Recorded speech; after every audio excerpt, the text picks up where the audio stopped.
Actually, salt. Parang mga isang oras ka nang nakatayo dyan, Chong. Hindi naman. Kakapatong ko pala. Okay. Eto na. Mag-asawang Judean Santos at Ryan Agoncillo nagkaroon ng banding sa pagji-gym sa loob ng kanilang bahay.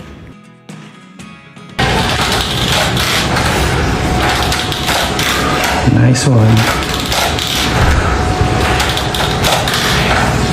15? Yes po. Nakakatuwa ang mag-asawang ito dahil binibigyan ng time ang kanilang fitness na magkasama kahit pa hektik ito sa kanilang mga trabaho.